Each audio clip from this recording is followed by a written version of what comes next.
So let's take a look at emotions with regards to recovery. As we said in a previous video, as they say on the airplane, priority number one is get your own environment healthy and convenient place with which to mount your campaign, strategy, modus operandus of battling to get your children back. The word battling, perhaps, we need to be a bit careful about, as we mentioned. Very easy to turn that right around onto yourself. Look at him, he's an aggressive male, he's battling and therefore needs to be stopped, oppressed, shut down, this kind of thing. So we need to get to emotions. And our emotions can trigger us, and often do, depending on our belief systems, thoughts, archetypes, ideas. We react to the external world of our environment, and that can trigger emotions. Emotions are very, very powerful. And I think one of the first things we need to do, recovery-wise, is really understand our own mechanisms and systems emotionally. Very, very important to do, because without that, at least appreciation, understanding of emotions, before we get to management, we're very vulnerable and susceptible. We're easily targeted through those emotions. If you are the kind of person that will knee-jerk react in a angry, violent, aggressive way, then it's all over. Your chances of seeing your kids are massively reduced, even if, and I completely understand this point, even if you have great justification in being as aroused emotionally as you are. I mentioned in the last video, I think it was, about nature documentaries. You go to the lion pride or the elephant herd or whatever it is, any animal you like, particularly mammals. You take away their young, you know what's coming. So don't get me wrong, I completely understand anybody who's emotionally aroused. Let's just leave it like that. And like I say, job number one is to get that base level of understanding of emotional triggers and emotional arousal and what it is that moves us emotionally to react and respond in a way that can hinder, debilitate our intention of reuniting ourselves with our children. And this is where we can move into some quite abstract areas, but very relevant, and there's obviously practicalities concerned with it. Good and bad, it's something that we're aware of from precognitive, pre-verbal days, right in the earliest childhood. What is good and what is bad? It's a really interesting area to have a think about, finally. What is being said, what is being declared, is that taking your children away from you is officially a good thing to do.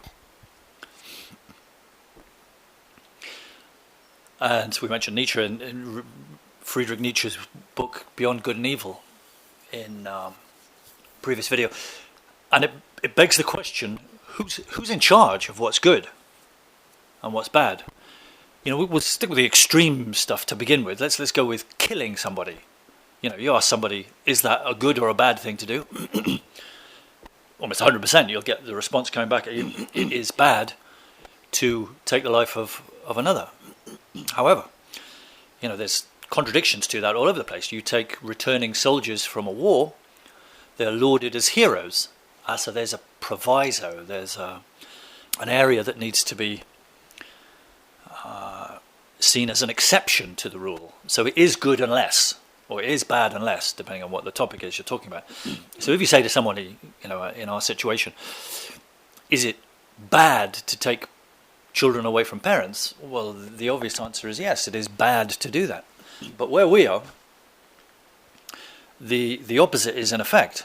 There is a proviso, an unless, an area of exception where it is understood that it is good to take people's children away under certain circumstances.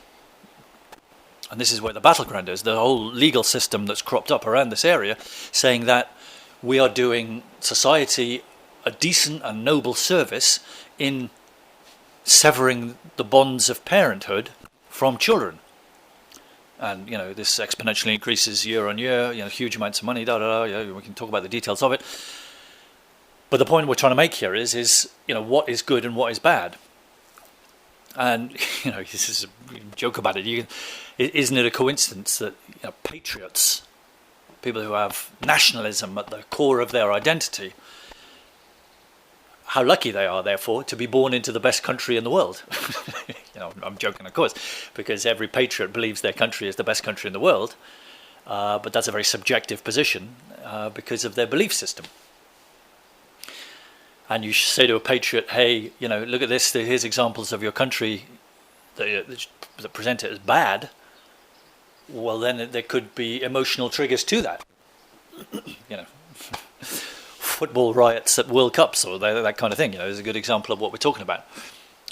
We are good because we are of this identity, therefore we will, emotionally respond and react because we know in our heart of hearts how good we are.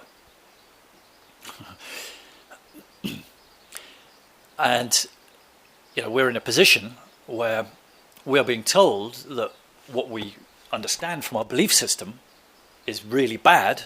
Having our children take away is kind of like primal biblical kind of crimes going on. King Herod at Christmas time, as we are,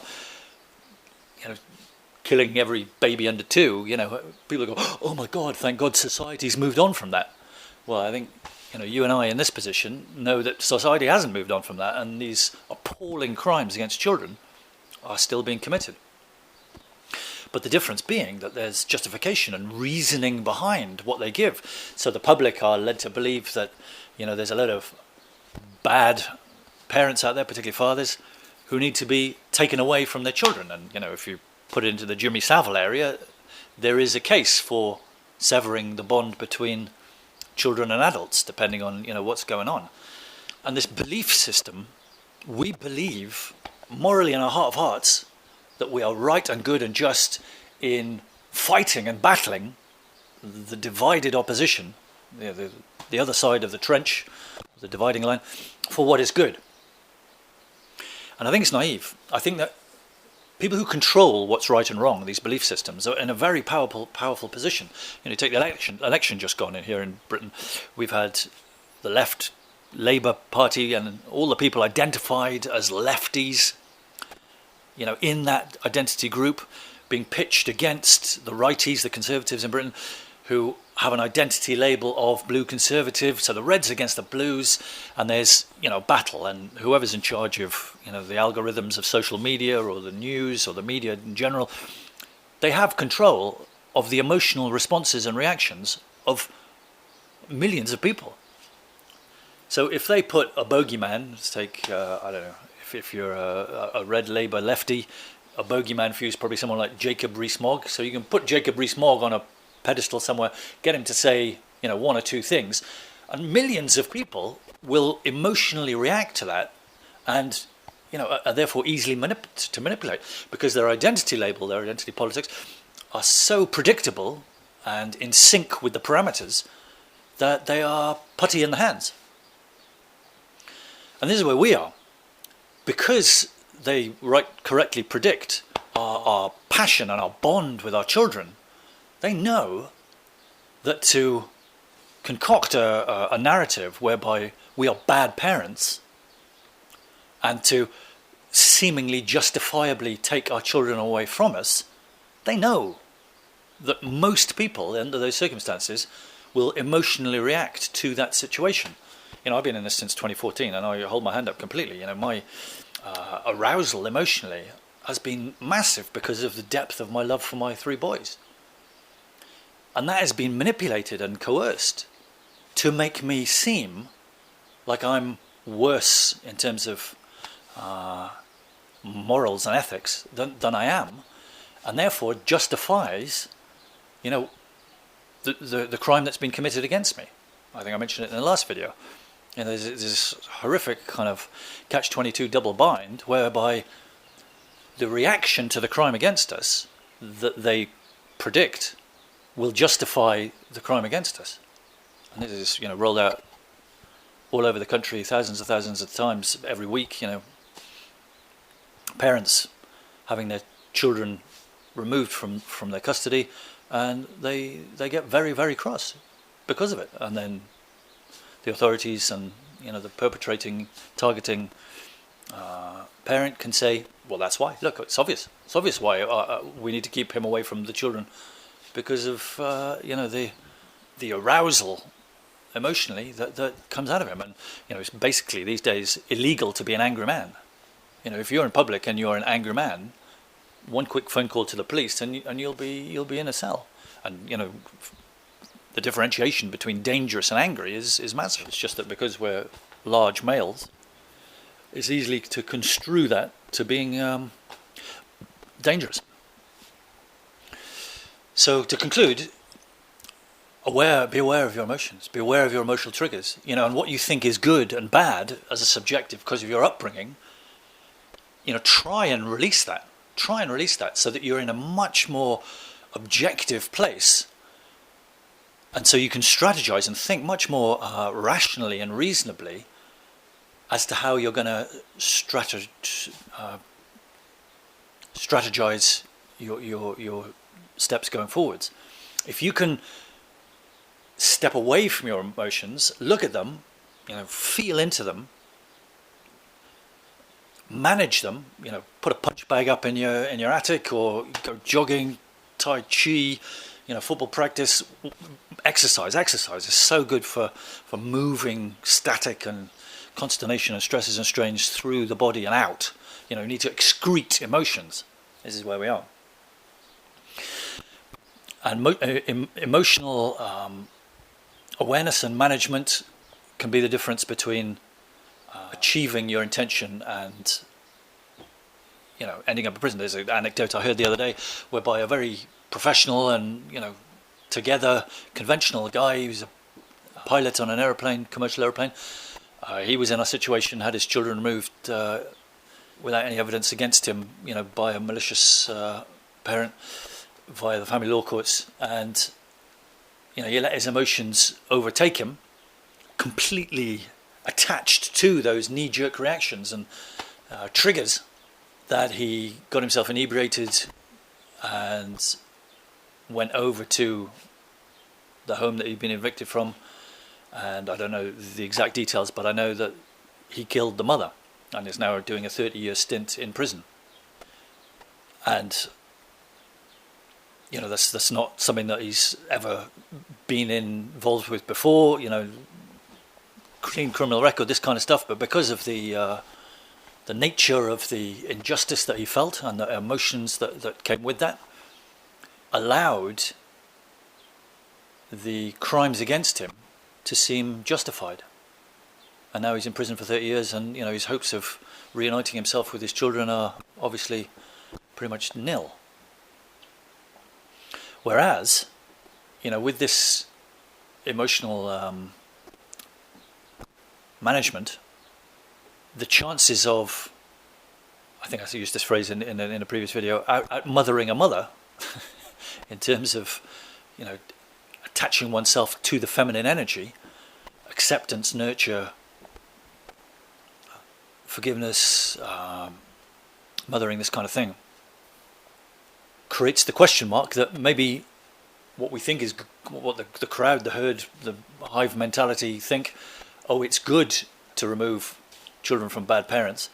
Well, then the question mark starts coming. Well, this guy is really clearly a caring and considerate, compassionate character. Why has he had his children moved away? And then that puts a dent in the crimes, because the public is everything. The perception is a really important word. What is perceived to be true is very difficult to overturn, and that goes for the authorities too. If the crowd are baying for justice, then they'll probably get it. If the crowd are baying for blood, then they'll probably get it. So hugely powerful, the collective legion, herd, group mentality, groupthink, is very much to be considered in terms of strategy because of the clout that it has.